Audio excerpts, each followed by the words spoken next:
Hello बच्चों, आप सभी का स्वागत है आपके अपने यूट्यूब चैनल कंपोस्टर पर। तो लास्ट पार्ट में हमने देख लिए थे क्वेश्चन नंबर 1 से लेकर के 4 तक के कंप्लीट सॉल्यूशन। एक्सरसाइज आपकी 6.2, ठीक है। चैप्टर आपका चल रहा था त्रिभुज। तो आज की वीडियो में हम कंप्लीट एक्सरसाइज देख लेंगे क्वेश्चन नंबर 5 से लेकर के 10 तक के सॉल्यूशन को।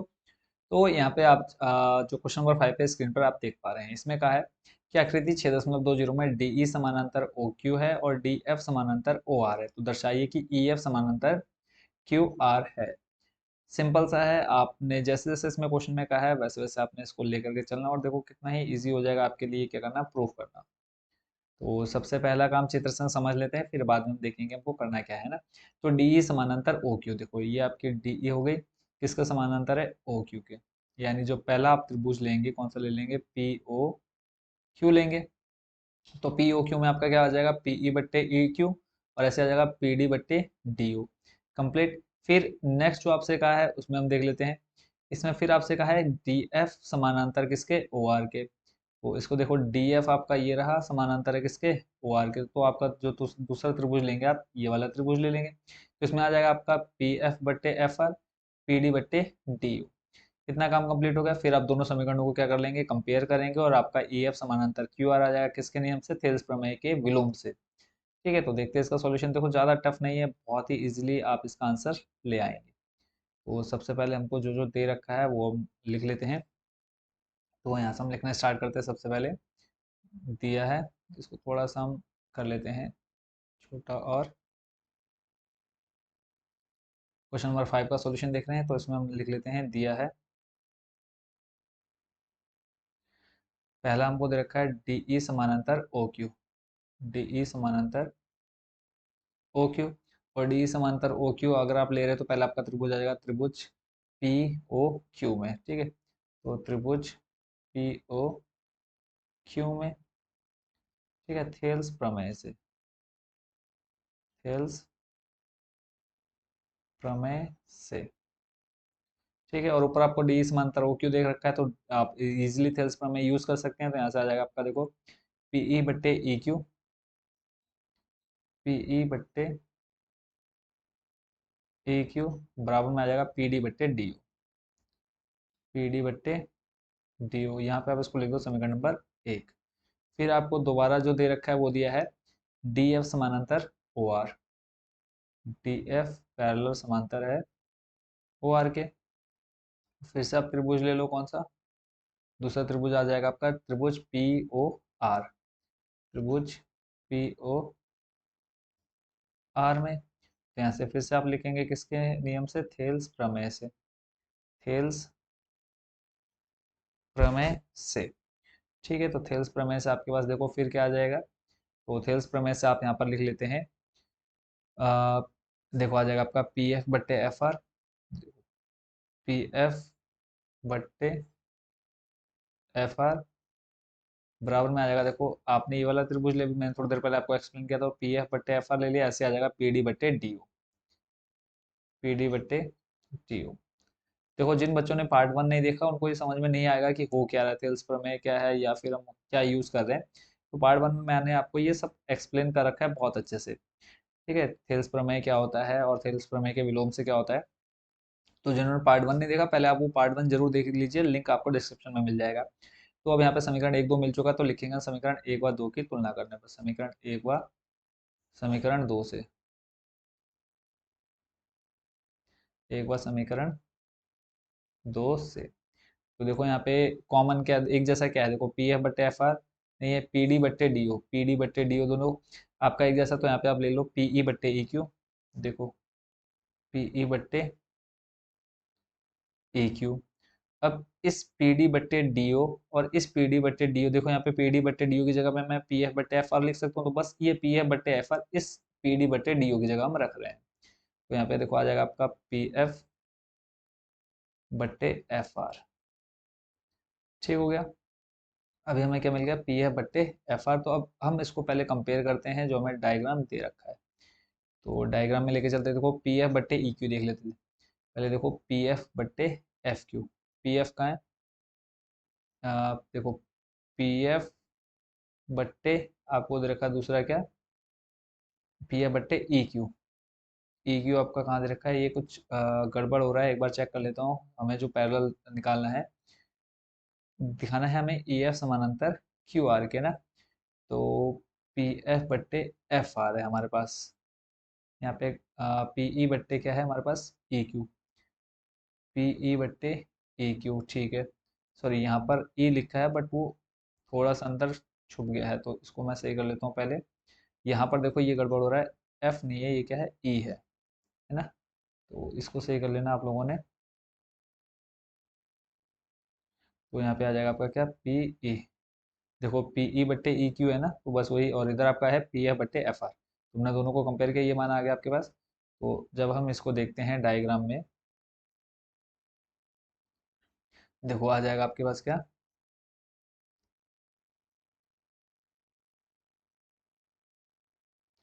तो यहाँ से आप ले लीजिए। सबसे पहले क्या, पी ई बट्टे ई क्यू, देखो पी ई बट्टे ई क्यू, और ऐसे आया है पी एफ बट्टे एफ आर, देखो पी एफ बट्टे एफ आर। तो ये आपका देखो कौन सा त्रिभुज बनेगा, ये वाला पूरा। अब यहाँ पे आपको दे रखा है कि ये वाली भुजा इसके बट्टे में, ये वाली भुजा इसके बट्टे में, तो कंप्लीट आपका त्रिभुज बन गया। तो अब आप यहाँ पे क्या लिखेंगे, जब आपको पता है, आपने थेल्स प्रमेय पढ़ी है, थेल्स प्रमेय के विलोम से क्या पढ़ा है, कि अगर किसी भी त्रिभुज की दो भुजाएं क्या होती है, समानुपात में होती है, तो उसके मध्य में अगर कोई क्या है, रेखा है, जैसे यहाँ पे आप देख रहे हैं ई एफ है ना, तो वो तीसरी भुजा के क्या होती है, समानांतर होती है। ये थेल्स प्रमेय का विलोम कहता है। तो बस यही रीजन आपने यहाँ पे क्या कर देना है, दे देना है। तो यहाँ पे आपने लिख देना है कि थेल्स प्रमेय के विलोम से, थेल्स प्रमेय के विलोम से। और इसका मैंने आपको दूसरा नाम बताया था, कितने लोगों को याद है, कमेंट बॉक्स में बता दो फटाफट। थेल्स प्रमेय के विलोम से क्या लिखेंगे आप। और इसका देखो जो दूसरा नाम है वो है आधारभूत समानुपातिकता प्रमेय के विलोम से। तो यहाँ से आ जाएगा आपका जो समांतर दिखाना था, अब देखो कौन किसके समानांतर हो जाएगा, ई एफ समानांतर हो जाएगा क्यू आर के। देखो यही आपको दिखाना था, जब ये भुजाएं ये वाले इसके समान बट्टे में, ये वाले इसके बट्टे में, तो यहाँ पे ई एफ समानांतर किसके हो जाएगा, क्यू आर के। तो लास्ट में आप दिखा देंगे ई एफ समानांतर क्यू आर। कंप्लीट। इसी के साथ कौन सा नंबर आपका, क्वेश्चन नंबर 5। चलते हैं आपके अगले प्रश्न पर। आई होप बच्चों इसको आप अच्छे से समझ गए होंगे। नेक्स्ट आपका प्रश्न नंबर 6। प्रश्न नंबर 6 पहले हम समझ लेते हैं डायग्राम से, फिर इसका सॉल्यूशन देखेंगे। ये भी आपका वैसे ही है, सेम टू सेम। इसमें कहा है कि आपको ओ पी, ओ क्यू और ओ आर पर स्थित बिंदु ए बी सी इस प्रकार है। देखो ये आपका ओ पी हो गया, ओ क्यू हो गया, ओ आर, इस पर ए बी सी आपके ये बिंदु हैं, ठीक है। अब किस प्रकार दे रखे हैं उसको हम देख लेते हैं। तो इसमें कहा है कि ए बी समानांतर पी क्यू। देखो ए बी समानांतर है पी क्यू के। तो जब ये आपको समांतर दे दिया, तो आपको पता है थेल्स प्रमेय से आपका ये वाला त्रिभुज एक कंप्लीट बन जाएगा। देखो ये इसका समानांतर है, तो आप लेंगे ओ ए बट्टे ए पी, इधर आपका बनेगा ओ बी बट्टे बी क्यू। कंप्लीट पहला पहला त्रिभुज आप लेंगे। उसके बाद फिर देख लेते हैं दूसरा आपका क्या है, कि ए सी बट्टे पी आर। देखो ए सी बट्टे ये आ जाएगा आपका पी आर, तो आपका कौन सा त्रिभुज बनेगा, ये वाला कंप्लीट एक ट्राइंगल बन जाएगा। तो यहाँ से आप ले लेंगे ओ ए बट्टे ए पी, और इधर बन जाएगा आपका ओ सी बट्टे सी आर। अब आपको दिखाना है क्या, बी सी बट्टे क्यू आर। जब आप समीकरण 1 और 2 की तुलना करेंगे, तो आपका ये वाला एक त्रिभुज निकल करके आ जाएगा, तो इसके ये वाला इसके समानांतर हो जाएगा। ठीक है, आई होप थोड़ा सा बेसिक कॉन्सेप्ट आपको समझ में आ गया होगा। अब इसका सॉल्यूशन देखते हैं, और बहुत ही ज़्यादा इजी सॉल्यूशन है, आपको ज़्यादा परेशानी नहीं होने वाली। तो जो दे रखा है, दे के रखा है, हम सबसे पहले ले लेते हैं। अ, दिया है जो पहला वाला है, पहला है आपका ए बी समानांतर पी क्यू। ए बी समानांतर किसके है, पी क्यू के। तो ए बी समानांतर पी क्यू, जो मैंने अभी आपको दिखाया diagram, A B, A B समानांतर पी क्यू यानी ये वाला त्रिभुज। तो ये त्रिभुज आपका क्या हो जाएगा, त्रिभुज ओ पी क्यू में। लिख लो आप यहाँ पे त्रिभुज, त्रिभुज ओ पी क्यू में, किस नियम से, थेल्स के प्रमेय से, थेल्स प्रमेय से। और ये आपकी प्रमेय 6.1 है, ठीक है। थेल्स प्रमेय से क्या आ जाएगा, ओ ए बट्टे ए पी, ओ ए बट्टे ए पी बराबर में आ जाएगा ओ बी बट्टे बी क्यू, ओ बी बट्टे पी क्यू, समीकरण नंबर 1। ऐसे आप दूसरा समीकरण, अब मैंने आपको कहा था फिर, जैसे भी थोड़ी देर पहले एक्सप्लेन किया है कि ए सी समानांतर पी आर, तो इधर वाले को मैं क्लीन कर देता हूँ। अब देखो ए सी ये रहा, समानांतर है पी आर के, तो यहाँ से आपका जो त्रिभुज बनेगा ये आपका कंप्लीट एक ट्राइंगल बन जाएगा। तो फिर यहाँ पे आप जो आपको दे रखा है वो लिख लो।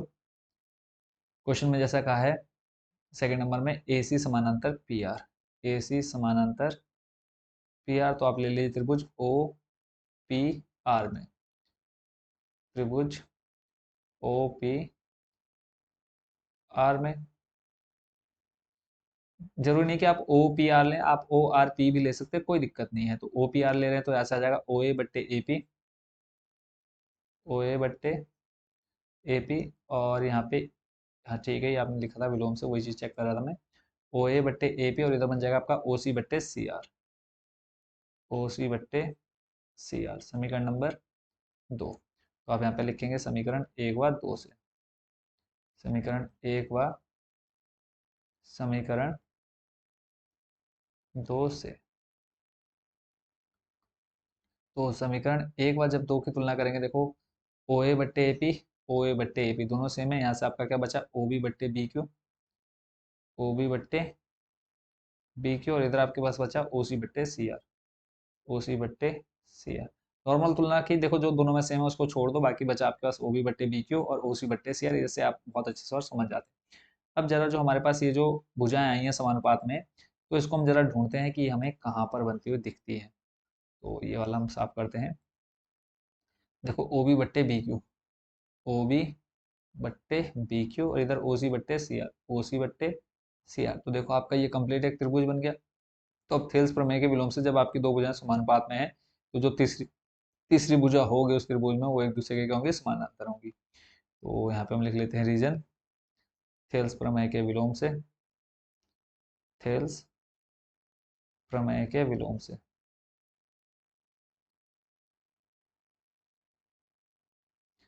क्या आ जाएगा थेल्स प्रमेय के विलोम से, ओ बी बटे बी क्यू दे रखा है, ओ सी बटे सी आर, तो आपका जो सिद्ध करना है बी सी समानांतर हो जाएगा, बी सी समानांतर हो जाएगा किसके, क्यू आर के। देखो क्वेश्चन बहुत ज़्यादा इजी है, बस बच्चे इसको बहुत ज़्यादा टफ समझ लेते हैं और छोड़ देते हैं, और समझने की कोशिश भी बिल्कुल नहीं करते हैं। क्वेश्चन नंबर 7 में कहा है, प्रमेय 6.1 का प्रयोग करते हुए सिद्ध कीजिए कि एक त्रिभुज की एक भुजा के मध्य बिंदु से होकर दूसरी भुजा के समानांतर खींची गई रेखा तीसरी भुजा को समद्विभाजित करती है। फिर बोला याद कीजिए आपने इसे क्या किया था, कक्षा 9 में सिद्ध किया था। हमें नहीं पता, किसी को याद नहीं रहता, मुझे क्या और किसी को भी याद नहीं होगा, कक्षा 9 में मैथ भी पढ़ी थी करके, है ना। तो देख लेते हैं इसमें हम क्या कर सकते हैं, क्या अपनी तरफ से हम इसमें कुछ एक्टिविटी कर सकते हैं। तो एक जैसे बोला है, एक त्रिभुज है, चलो पहले इसको समझ लेते हैं। देखो क्वेश्चन के अकॉर्डिंग करते हैं कि एक त्रिभुज की एक भुजा के मध्य बिंदु से, चलो ये वाली रेखा मैं अभी यहाँ से हटाता हूँ इसको,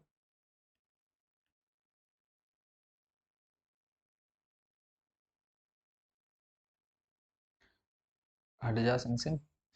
तो जैसे क्वेश्चन में कहा है कि एक त्रिभुज है, एक त्रिभुज हमने ले लिया क्या, A B C, A B C कि एक भुजा से एक भुजा के मध्य बिंदु, एक भुजा आपने ये वाली पकड़ ली, इसका मध्य बिंदु हमने ले लिया ये, ठीक है, इसको हम नाम दे देते हैं डी, और ये आपने रचना लिखनी है कि एक माना एक त्रिभुज एबीसी है और इसकी एक भुजा का मध्य बिंदु डी मान लिया, ठीक है, डी है, मध्य बिंदु से होकर दूसरी भुजा के समानांतर, ठीक है, होकर इस दूसरी भुजा आपकी ये दूसरी भुजा के समानांतर रेखा खींची गई, तो रेखा खींची गई, हमने ये एक रेखा खींच दी, ठीक है।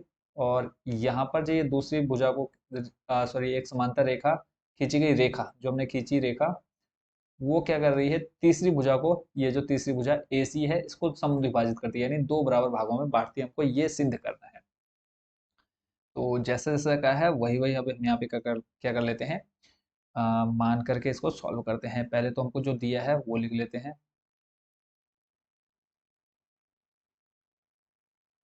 दिया है। अब दिया है में आप क्या लिख देंगे कि जो लाइन आपको लिखी है, ठीक है, कि एक त्रिभुज की एक भुजा के मध्य बिंदु से होकर दूसरी भुजा के समांतर खींची गई रेखा रेखा तीसरी भुजा को समद्विभाजित करती है, ये लाइन आप चाहे तो यहाँ पर लिख सकते हैं। अब हमको सिद्ध क्या करना है वो लिख लेते हैं, सिद्ध करना है। सिद्ध क्या करना है बच्चों, देखो सिद्ध करना है हमें कि जो ई है वो ए सी का मध्य बिंदु है।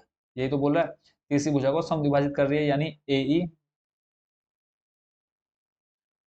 ई बराबर दिखाना है हमको क्या, ई सी। समद्विभाजित का मतलब क्या, दो बराबर भागों में बांट रही है। यानी ये अगर 5 है, मान लो ये अगर 10 है, पूरी रेखा ए सी कितना है, 10 है। तो अगर मैं इसको बराबर दो भागों में बांटूं तो 10/2 करेंगे कितना आ जाएगा, 5। यानी 5 इधर वाला हिस्सा का, 5 इधर वाला हिस्सा होगा, यानी ये बराबर इसके होगा। तो हमें ए ई बराबर क्या दिखाना है, ई सी दिखाना है। तो अब यहाँ पर मान लेते हैं एक उपपत्ति, उपपत्ति यानी जो आप रचना कर रहे हैं।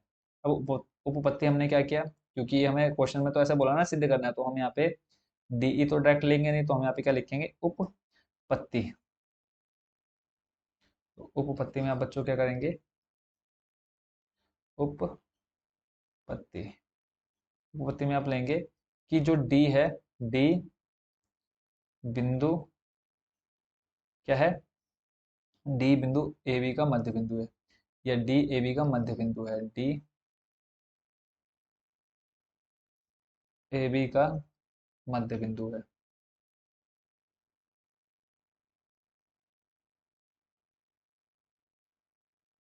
जो दिया है वो आपने लिख लेना है कि त्रिभुज एबीसी की एक भुजा एबी का मध्य बिंदु डी है, डी से डी समानांतर बीसी खींची और जो एसी को ई पर काटती है, जैसे जैसे आपने चित्र में समझा। तो सिद्ध क्या करना है वो आपने देख लिया, उपपत्ति आपने लिख ली। अब इसके बाद अगला जो काम है कि आपने क्या पढ़ा है, जब देखो हमने ये लिख लिया कि डी ए बी का मध्य बिंदु है, यानी डी इस ए बी का मध्य बिंदु, मध्य बिंदु मतलब बीच का। तो जितना इधर होगा उतना ही इधर होगा, तो यहाँ से हम क्या लिख सकते हैं कि ए डी बट्टे डी बी, ए डी बट्टे डी बी लिख सकते हैं। आप बोलेंगे कि सर बिल्कुल लिख सकते हैं। तो अगर बराबर है तो इसका हिस्सा भी एक होगा, इसका हिस्सा भी कितना होगा, एक होगा। होगा या नहीं होगा, तो आप बोलेंगे सर बिल्कुल होगा। ठीक है, यानी ए डी और डी बी का आप लिख सकते हैं 1/1, और इसको आप वैसे भी लिख सकते हैं कि ए डी का अनुपात डी बी के अनुपात कितना है, 1:1 है। ठीक है, बराबर है, 1:1 हमने ले लिया। अब अगला स्टेप यहाँ से आप क्या कर सकते हैं, डीई समानांतर बीसी। जो डीई समानांतर है बीसी हो जाएगा। ठीक है, तो यहाँ पे क्यों, थेल्स के प्रमेय से, जब यहाँ पे देखो भुजा क्या है, समानुपाती है, तो यहाँ पे आप एक चीज और लिख सकते हैं, डीई समानांतर ले लिया हमने क्या, बीसी।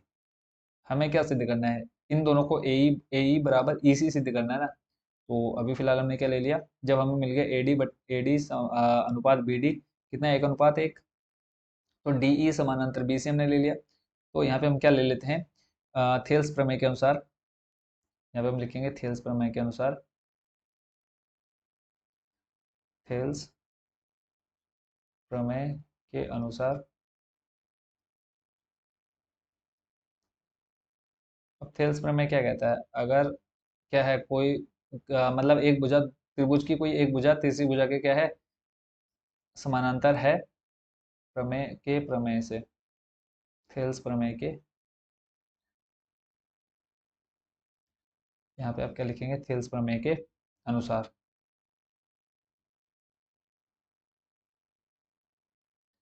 देखो सिद्ध क्या करना था हमें, ये ए ई बराबर इसी सिद्ध करना है। तो हमने एक त्रिभुज की रचना की, फिर बिंदु डी लिया इसका मध्य बिंदु, और इस डी को देखा कि सब मध्य बिंदु है, तो ये ए डी बराबर डी बी हो जाएगा। तो फिर हमने क्या किया, देखा कि डी समानांतर बी सी है। हम जो ऊपर है क्वेश्चन में वो दिया है, हमने क्वेश्चन में दे रखा है ना कि एक त्रिभुज का ये बराबर इतना समानांतर है, डी समानांतर बी सी है। जब डी समानांतर बी सी है, जो हमने थेल्स प्रमेय के अनुसार देखा था, तो हमें क्या कंडीशन मिल जाएगी, देखो यहाँ से मिल जाएगा ए डी बट्टे डी बी, ए डी बट्टे डी बी बराबर मिल जाएगा हमें ए ई बट्टे ए सी। ये किसके अनुसार है, थेल्स प्रमेय के अनुसार। और ए डी बट्टे डी बी का मान देखो कितना है, 1/1, या यहाँ पे हम लिख सकते हैं 1/1 बराबर में आ जाएगा आपका ए ई बट्टे ई सी, क्रॉस मल्टीप्लाई करा दो तो बन जाएगा आपका ई सी बराबर ए ई। क्लियर, यही हमको चाहिए था, देखो ए ई बराबर ई सी चाहिए था। तो लास्ट में आपने क्या लिख देना है, अब जब दोनों बराबर है तो हम लिख देंगे कि ई ए सी का मध्य बिंदु है, ई ए सी का क्या है, मध्य बिंदु है। खत्म, खाली सिरदर्दी लेने का कोई फायदा नहीं है इसमें। नॉर्मली जो चीज़ हमसे पूछी है बस उसको तोड़ मरोड़ करके हमने दिखा देना है। आई होप बच्चों इसको भी आप समझ गए होंगे। चलते हैं नेक्स्ट क्वेश्चन, क्वेश्चन नंबर 8 पर। ठीक है, मेन अगर देखो क्वेश्चन में ये चीज हमको नहीं बोली होती, कौन सी, कि डीई समानांतर बीसी के, क्योंकि इसमें बोला है ना कि एक त्रिभुज की भुजा के मध्य इतनी इतनी ये है, तो हम इसको थेल्स प्रमेय के अनुसार कर ही नहीं सकते थे। तो ऐसे ही आपका नेक्स्ट क्वेश्चन है क्वेश्चन नंबर 8। क्वेश्चन नंबर 8 में बच्चों आपसे कहा है अब 6.2 यानी थेल्स प्रमेय के विलोम का प्रयोग करना है। अब विलोम का प्रयोग करना है तो यहाँ पर भी पहले हम क्या कर लेते हैं, जैसे क्वेश्चन में कहा है कि एक त्रिभुज की किन्हीं दो भुजाओं, पहले तो हम यहाँ पे एक त्रिभुज ले लेते हैं।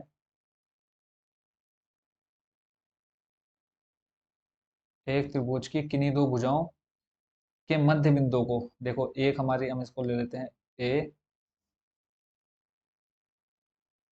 बी और सी, त्रिभुज की दो भुजाएं ए बी और ए सी के मध्य बिंदुओं को, मध्य बिंदु आपके ये हो गई, ठीक है, मध्य बिंदुओं को मिलाने वाली रेखा तीसरी भुजा के समानांतर है। तीसरी भुजा इसको हम ले लेते हैं डीई। डीई समानांतर किसके, बीसी के। ये हमको क्या करना है, सिद्ध करना है। तो जो जो हमको दे रखा है पहले तो वो लिख लेते हैं। लिख लो यहाँ पे, दिया है, क्या दे रखा है कि त्रिभुज ए बी सी में ए बी तथा ए सी के मध्य बिंदु क्रमशः डी और ई है। ठीक है, या तो इसको मान लो, दिया क्या है, इसको मान लो। पिछले वाले क्वेश्चन में भी लिख लेना माना। माना त्रिभुज ए बी सी में ए बी व ए सी के मध्य बिंदु क्रमशः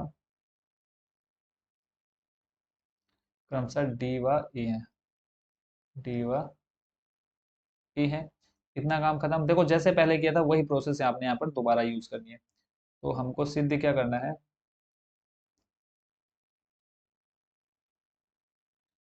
सिद्ध क्या करना है बताओ।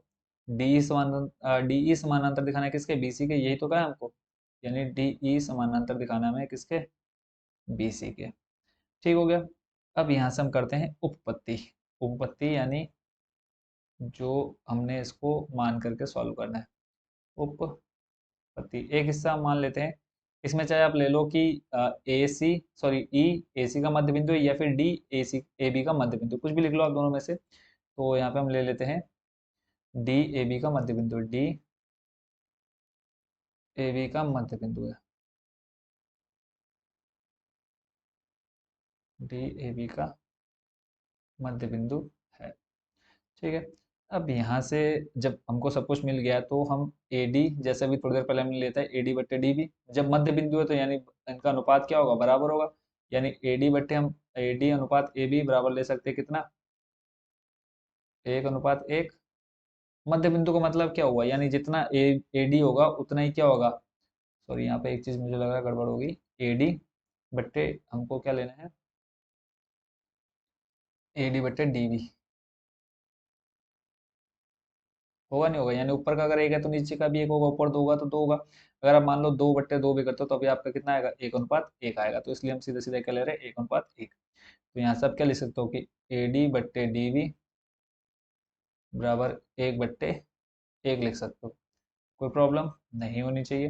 अब फिर आपने वापस देख लेना है कि फिर से आप ले लो कि ई ए सी का मध्य बिंदु है। ऐसे ही आपका क्या ले लेंगे आप, ई ए सी का मध्य बिंदु है।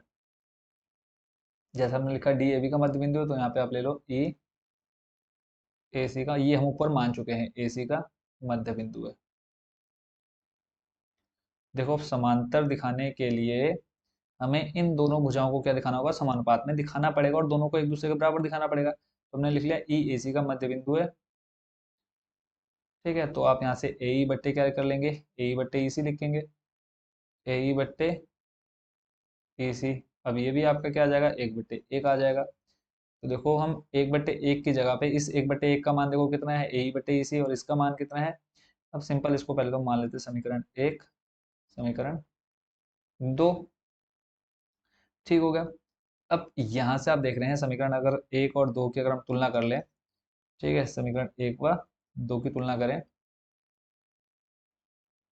समीकरण 1 व 2 की तुलना, तो यहाँ पे देखो 1/1 की जगह देखो 1/1 से 1/1 खत्म, बचा आपका क्या, ए बट्टे ई सी, ए डी बट्टे डी बी। यहाँ से आ जाएगा आपका ए डी बट्टे डी बी बराबर आ जाएगा ए ई बट्टे ई सी। इसको आप कैसे भी समझ सकते हैं, देखो इस एक बट्टे एक का मान कितना है, ए ई बट्टे ई सी रख सकते हैं हम। वैसे ही हमने इस एक बट्टे एक की जगह पे ए ई बट्टे ई सी रखा, तो आपका ये निकल करके आ गया। अब हमको यहाँ क्या मिल गया कि जो भुजाएं हैं त्रिभुज की वो क्या है, समानुपात में है। तो अब यहाँ पे आपने क्या लिख देना है कि थेल्स प्रमेय के विलोम से आपको तो समांतर दिखाना है। तो समांतर कब कब दिखा सकते हैं, जब क्या हो, दो त्रिभुज की जो भुजाएं हैं वो क्या हो, समानुपात में हो। तो समानुपात में मिल गए। तो थेल्स प्रमेय के विलोम से लिखेंगे आप, थेल्स प्रमेय के विलोम से क्या आ जाएगा, थेल्स प्रमेय के विलोम से नॉर्मली आप क्या लिख देंगे, पहले तो आप वो लिख दीजिए जो आपको दिया है, ए डी बट्टे डी बी लिख लो बराबर ए ई बट्टे ए सी आ जाएगा। और लास्ट में आप क्या लिख देंगे कि डी ई समानांतर बी सी, डी ई समानांतर बी सी। मेन तो आपको यही काम करके दिखाना था। ठीक हो गया। तो इसी के साथ आपका कौन सा नंबर, क्वेश्चन नंबर 8 भी हो चुका है कंप्लीट। दो क्वेश्चन और बचे हैं, जल्दी से हम उनका सॉल्यूशन भी देखते हैं। नेक्स्ट क्वेश्चन है आपका क्वेश्चन नंबर 9।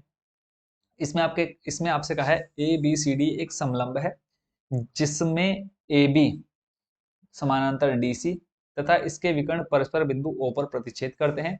दर्शाइए कि ए ओ बट्टे बी ओ बराबर सी ओ बट्टे डी ओ है। क्वेश्चन ज्यादा टफ नहीं है, बस मेन है कि एक बार अगर समझ में आ जाए तो ज्यादा दिक्कत आपको नहीं होने वाली है। ठीक हो गया। तो देख लेते हैं इस क्वेश्चन का भी सॉल्यूशन। सबसे पहले तो जो चित्र आपको बनाना था वो मैं ऑलरेडी बना चुका हूँ, ताकि आपका बिल्कुल टाइम वेस्ट ना हो। देखो समलंब कब होगा, कोई भी आकृति समलंब कब होती है, जब ए बी समानांतर हो किसके, डी सी के। ठीक है, ए बी क्या हो, समानांतर हो सी डी के, तब आप दी हुई आकृति को क्या बोलते हैं, समलंब बोलते हैं। ये क्लियर हो गया।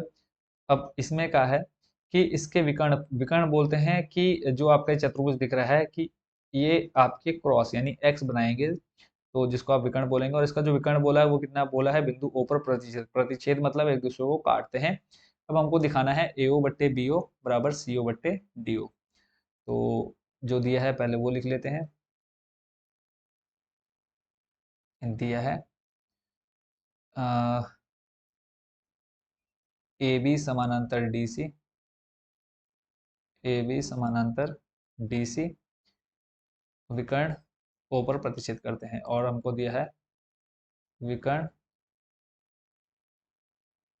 बिंदु ओ पर, बिंदु ओ पर क्या करते हैं, प्रतिच्छेद करते हैं।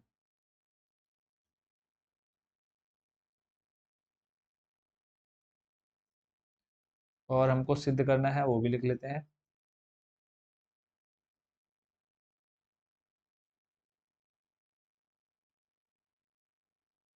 क्या सिद्ध करना है, ए ओ बट्टे बी ओ बराबर दिखाना है किसके, सी ओ बट्टे डी ओ। यानी अब देखो मैं ए ओ, देखो ए ओ बट्टे बी ओ ये, और फिर सी ओ बट्टे डी ओ, देखो सी ओ बट्टे डी ओ, यानी ये वाला हिस्सा हमें इसके बराबर दिखाना है। कैसे दिखाएंगे, अब इसके लिए देखो सबसे पहले आपने एक काम क्या करना है, एक रचना करनी है। रचना क्या करनी है, यानी उपपत्ति करनी है। यानी यहाँ से आपने एक रेखा खींचनी है। ठीक है, समानांतर रेखा खींच दो। इसको आप नाम दे दोगे क्या, ई और एफ। जरूरी नहीं कि आप पूरा खींचो, खाली ओ तक भी ले सकते हैं, कोई दिक्कत नहीं उसमें। अब यहाँ पे आपको कुछ त्रिभुज मतलब त्रिभुज इस तरह से लेने हैं कि जो हमें सिद्ध करना है वो मिल जाए। तो जब हमने देखो डी, पहले हम क्या ले लेंगे कि ई ओ समानांतर है डी सी के। तो जब देखो हमारा ये वाला हिस्सा आएगा, त्रिभुज हम पहले समझ लेते हैं, उसके बाद फिर इसका सॉल्यूशन देखेंगे। देखो मैंने कि समझ में आ जाए तो आपको दिक्कत नहीं होगी। जब हमने यहाँ पर देखो क्या खींचा, ई ओ समानांतर खींच दिया। ठीक है, ले लिया ई ओ समानांतर, खींच लिया हमने किसके, देखो अब ये ए बी के समानांतर भी होगा, डी सी के समानांतर भी होगा। ठीक हो गया। तो जब हमने ई ओ लिया किसके, डी सी के समानांतर, ठीक है, तो तब हमारे पास जो कंडीशन बनेगी, तो देखो ए ई बट्टे ई डी हो जाएगा। देखो यहाँ से हम शुरू करेंगे तो ए ई बट्टे ई डी। ठीक हो गया। इधर बनेगा हमारा ए ओ बट्टे ओ सी। त्रिभुज हम कौन सा ले रहे हैं, देखो ई सी और इसके समानांतर है, तो ये वाला आपका एक कंप्लीट त्रिभुज बनेगा। तो यहाँ से आपको क्या मिल गया, ए ई बट्टे ई डी और ए ओ बट्टे ओ सी। ऐसे फिर आप लेंगे कि इस ईओ को ए बी के समानांतर, तो तब आपके पास देखो क्या बन जाएगा, तब आपका जो त्रिभुज बनेगा ये वाला त्रिभुज बन जाएगा ना। फिर आप यहाँ से लेंगे ए ई बट्टे ई डी, सॉरी ए ई बट्टे ई बी, और फिर आप लेंगे बी ओ बट्टे डी ओ।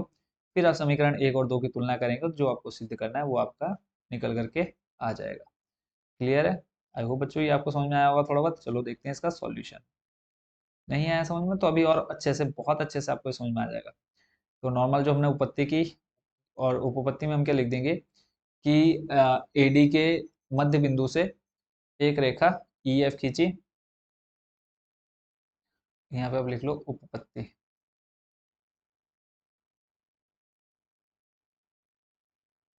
क्या लिया आपने?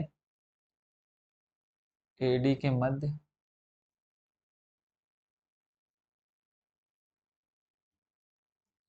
एक बिंदु ई लिया तथा एक रेखा ई एफ खींची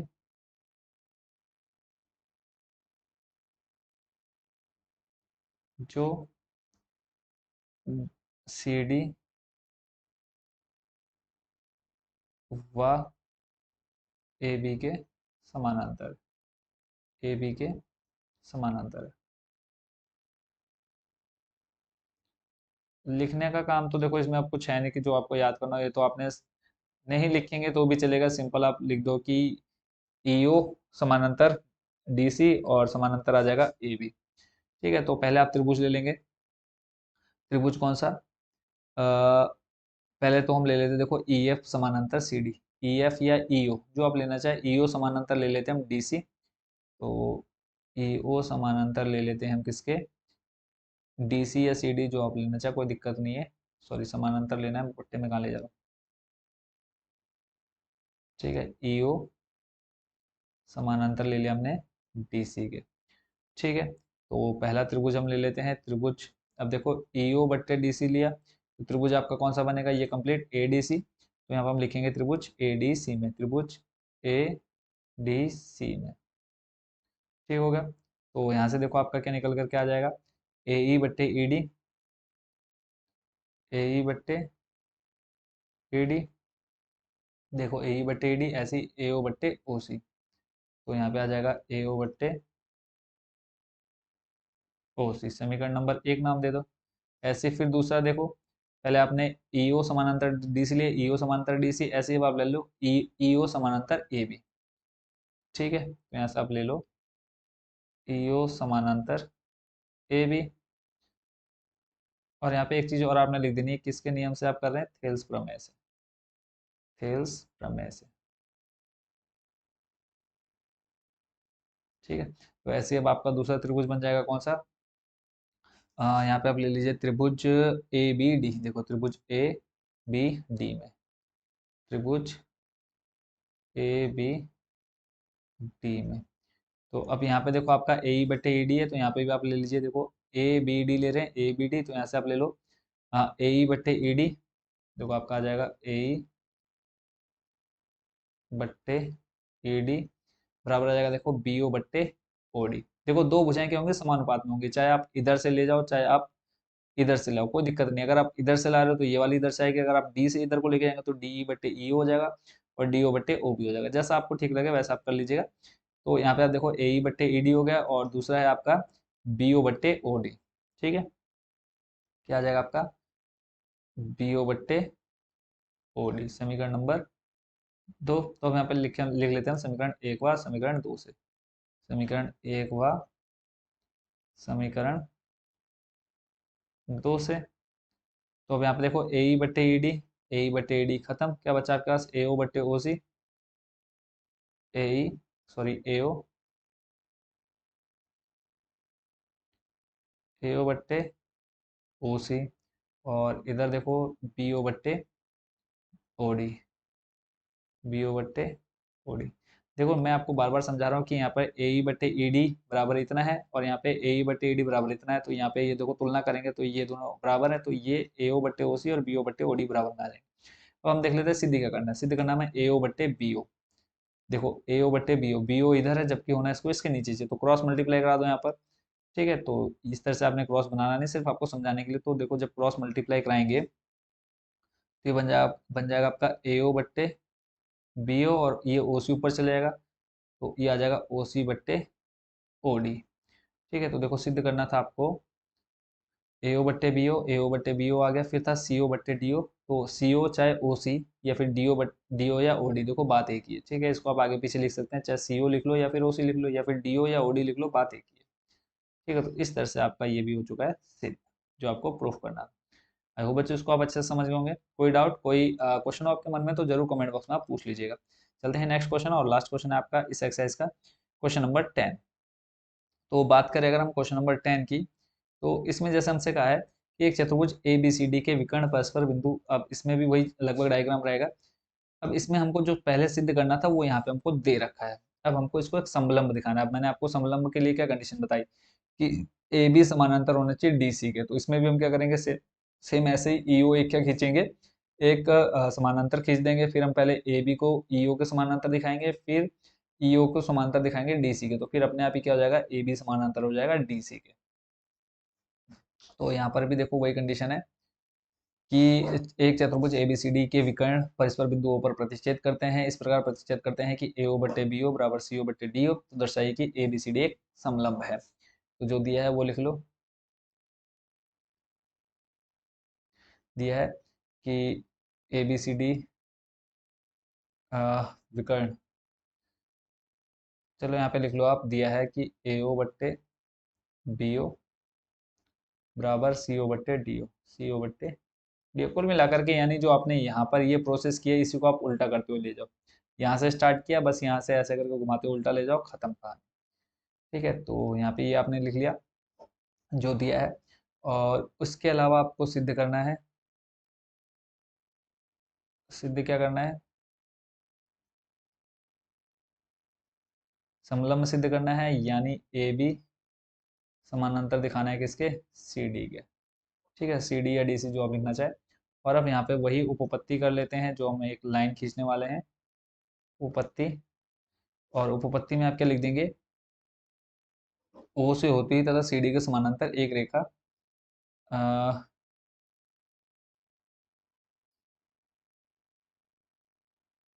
ए डी के मध्य बिंदु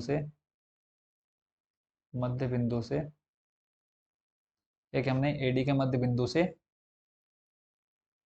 एक रेखा ईओ खींची। बस इतना ही बहुत है, फालतू लिखने की जरूरत ही नहीं। जब ईओ खींचे तो यहाँ से खींच दो फटाक से, बिना किसी को दिखाए। तो यहाँ से आ जाएगा आपका ये, इसको नाम दे दिया आपने ई, और ओ तो ऑलरेडी आपका है यहाँ पे। तो अब फिर से आपने यहाँ पर क्या ले लेना है, त्रिभुज लेने हैं। कौन कौन से, तो आप यहाँ से ले लीजिए कि पहले अगर हम कंडीशन ले, देखो ईओ समानांतर किसके लेते हैं हम, ई बी के। ठीक है, पहली कंडीशन हम ले लेते हैं ईओ समानांतर ए बी के, जैसे मैंने आपको बताया। फिर ईओ को ले लेंगे हम डीसी के समानांतर, तो फिर जो भुजाएं समानुपात में आएंगे उनकी तुलना करेंगे समीकरण 1 2 से, तो हमारा ए बी समानांतर डीसी आ जाएगा। तो त्रिभुज हम ले लेते हैं, त्रिभुज ए बी डी में, त्रिभुज ए बी डी में। ठीक हो गया, तो त्रिभुज ए बी डी में आ जाएगा आपका ईओ समानांतर है किसके, ए बी के। ठीक है, देखने पे पता चल रहा है ईओ समानांतर है ए बी के। और अभी हमने लिया भी है कि एक रेखा खींची, तो यहाँ से हम ले लेंगे थेल्स प्रमेय से, थेल्स प्रमेय लिखेंगे, थेल्स प्रमेय से। थेल्स प्रमेय से तो आपकी जो भुजाएं आएंगी समानुपात में आएंगी, थेल्स प्रमेय से, या थेल्स प्रमेय के अनुसार। तो ए बी डी में देखो आपकी जो कंडीशन बनेगी, अभी थोड़ी देर पहले हमने बनाई, वही कंडीशन आपकी बनेगी। देखो ए ई बट्टे ई ओ, यहाँ पे आप लिख लो ए ई बट्टे ई ओ बराबर आ जाएगा आपका बी ओ बट्टे डी ओ। देखो आपका ये वाला त्रिभुज आएगा इसमें, तो बी ओ बट्टे डी ओ, बी ओ बट्टे डी ओ या ओ डी जो आप लिखना चाहे, कोई दिक्कत नहीं है। समीकरण नंबर 1 ऐसे आप ले लो। फिर से त्रिभुज, दूसरा हमने त्रिभुज लिया था थोड़ी देर पहले। अब इसमें त्रिभुज लेकर के फायदा तो है नहीं, क्योंकि एक हमने इसको बराबर दिखा दिया, और जो हमको दे रखा है वो ले लेते हैं, और ऊपर दिया है वो लिख लेते हैं हम। ऊपर दिया है। हम वैसे भी दिखा सकते थे, कोई दिक्कत नहीं है, ठीक है। ये वाला लेकर के हम वो पहले की तरह दिखा सकते थे। तो बट जब हमें एक चीज दे रखी है तो हम वहीं से इसको कर लेते हैं। देखो हमें दे रखा है AO बट्टे BO बराबर दे रखा है CO बट्टे DO। इसको आपने नाम दे दिया समीकरण नंबर 2। ठीक है। तो जब आप समीकरण 1 व 2 की तुलना करेंगे, देखो ए आपके पास कुछ कॉमन है क्या? AO बट्टे BO, AO बट्टे BO बराबर CO बट्टे DO दे रखा है। तो यहाँ से आप क्या कर लो, क्रॉस मल्टीप्लाई करा लो, क्योंकि देखो AO बट्टे CO, AO बट्टे CO आना चाहिए आपके पास। देखो AO बट्टे BO आपकी कहीं कंडीशन नहीं बन रही, AO बट्टे BO कोई कंडीशन नहीं बन रही, आपको तो भुजा समानुपात में होनी चाहिए ना। तो इस CO को जब हम इधर लाएंगे तो आपका ये बन जाएगा AO बट्टे CO, और आपका बन जाएगा ये BO ऊपर जाएगा तो बन जाएगा BO बट्टे DO, BO बट्टे DO बन जाएगा। तो यहाँ से हम क्रॉस मल्टीप्लाई करा रहे हैं, अब इसको समीकरण नंबर 2 नहीं नाम देते हैं। तो यहाँ से आ जाएगा आपका AO बट्टे इस CO को नीचे ले आओ, CO बराबर ये BO ऊपर चले जाएगा तो BO बट्टे DO। ठीक है, अब नाम दे दो उसको समीकरण नंबर 2। अब देखो समीकरण 1 व 2 की BO बट्टे DO यहाँ पे भी है, ये और यहाँ पे भी BO बट्टे DO, तो आपके पास बचेगा AO बट्टे CO, AE बट्टे EO। तो इसी से हम क्या करेंगे, सॉल्व करेंगे इसको। तो लिखेंगे समीकरण 1 व 2 से, समीकरण 1 व समीकरण 2 से, समीकरण 2 से। तो यहाँ से आपके पास बचेगा क्या, देखो इधर बचेगा AE बट्टे EO,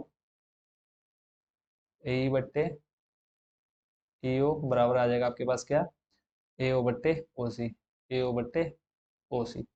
अब देख लेते हैं कि ये हमारी जो भुजाएं बन रही है कहाँ पर आकर के बनेंगी। ठीक है, तो देखो AE बट्टे EO, AE बट्टे EO सॉरी, ये आपका जाएगा। अब यहाँ पे भी हमको क्या करना है, थोड़ा सा इसको हमें घुमाना पड़ेगा। जैसे अभी मैं थोड़ी देर पहले घुमाया था, अभी देखो अभी हमारे पास क्या बन रही है, जो आकृति हमें चाहिए थी वो नहीं बन रही है। तो यहाँ से आप ले आओ AO को, AE बट्टे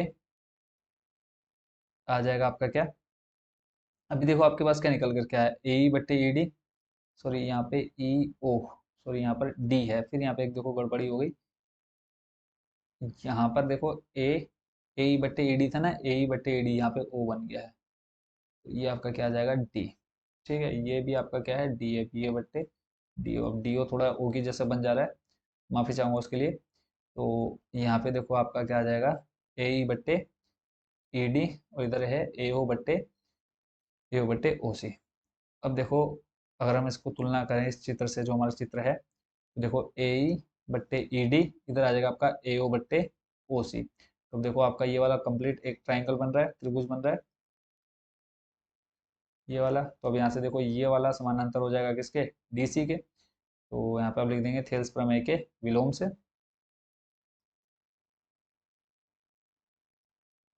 थेल्स प्रमेय के विलोम से।